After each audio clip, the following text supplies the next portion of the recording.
Macron. Merci Macron. Merci Macron. Quel plaisir d'être compétitif. Si vous saviez comme on kiffe. Merci Macron. Merci Macron. Merci Macron. Merci Macron. Mais ne serait-il pas plus sage de rétablir l'esclavage? Bonjour.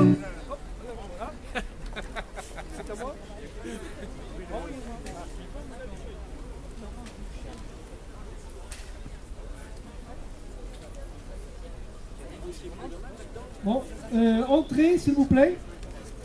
Je veux bien un micro. Non, bah, mais l'autre il marche plus. Bonjour, je suis Magali Pelletier, j'ai 38 ans et je travaillais à la Société des Lainières. C'est une petite entreprise dans le Finistère où nous sommes une majorité de femmes à travailler, comme c'est souvent le cas dans des petites entreprises. Et je me suis fait licencier en décembre 2017, juste après, vous savez, le passage des nouvelles lois. Oui, bonjour Madame Pelletier. Oui, j'ai rapidement lu votre cas, c'est qui m'a manqué en ce moment. Vous êtes accompagnée de... Elle vient pour voir comment ça se passe, parce qu'elle est sans doute la prochaine sur la liste, au vu de son état. Bah ouais, ça file un mauvais coton, hein. Ça file un mauvais coton, tout ça.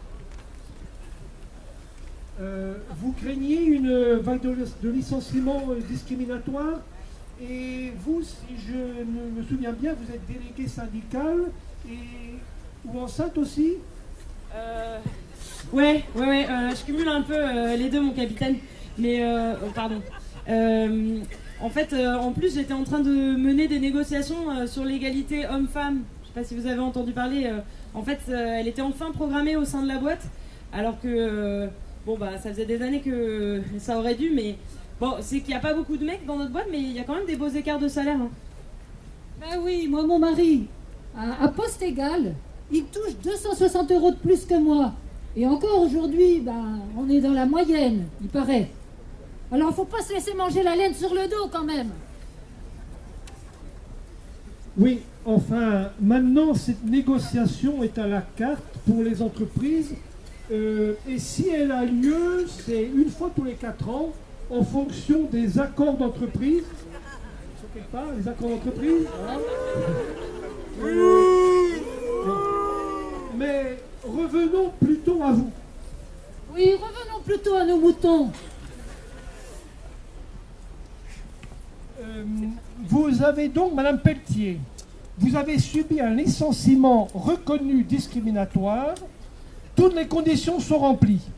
Bien, savez-vous que le maximum de pénalités à verser par l'entreprise à la suite des nouvelles réformes est descendu de 12 mois de salaire à 6 mois. Oui, je sais. Et je suis en plus à peu près sûre que ça ne mettra pas ma boîte en difficulté.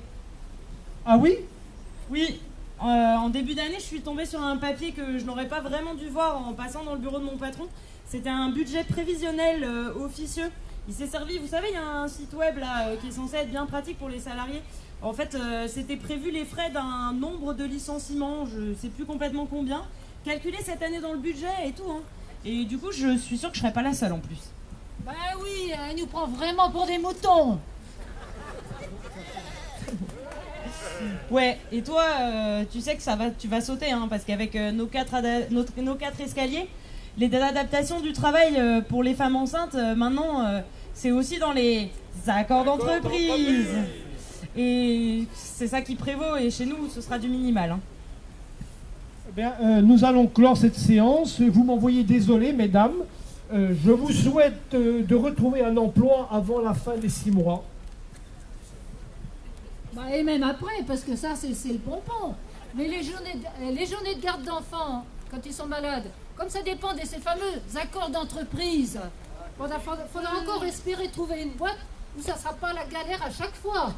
Ouais, bon, on va lâcher l'affaire, hein. On va monter notre coopérative, on va vendre des pulls sur le bon coin. Allez. Bravo. Bravo.